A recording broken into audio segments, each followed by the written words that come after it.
നമസ്കാരം, കൊട്ടാരക്കര മീഡിയയിലേക്ക് സ്വാഗതം. തേനീച്ച, കടന്നൽ എന്നിവയുടെ ആക്രമണത്തിൽ സംഭവിക്കുന്ന ജീവഹാനിയിൽ നഷ്ടപരിഹാര തുകയിൽ വ്യക്തത വരുത്തി സർക്കാർ. വനത്തിനുള്ളിൽ സംഭവിക്കുന്ന ജീവഹാനിക്ക് 10 ലക്ഷം രൂപയും വനത്തിന് പുറത്ത് സംഭവിക്കുന്ന ജീവഹാനിക്ക് 2 ലക്ഷം രൂപയും നഷ്ടപരിഹാരമായി അനുവദിക്കും. ഇതു സംബന്ധിച്ച് 2022 ഒക്ടോബർ 25 പുറത്തിറക്കിയ ഉത്തരവാണ് ഭേദഗതി ചെയ്തത്.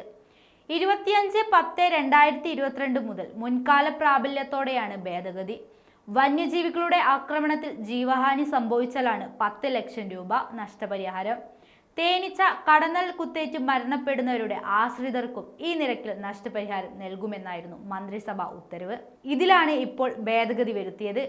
1980 Kerala rules for payment of compensation to victims of attack by wild animals എന്ന ചട്ടങ്ങളിലെ ചട്ടം 2 വന്യമൃഗം എന്ന നിർവചന പ്രകാരമുള്ള ജീവികളുടെ ആക്രമണം മൂലം ജീവഹാനി സംഭവിക്കുന്നതിന് നൽകി വരുന്ന നഷ്ടപരിഹാര തുകയാണ് കടന്നലിന്റെയോ തേനീച്ചയുടെയോ കടിയോ കുത്തോ കാരണം ജീവഹാനി സംഭവിച്ചാലും നൽകുക.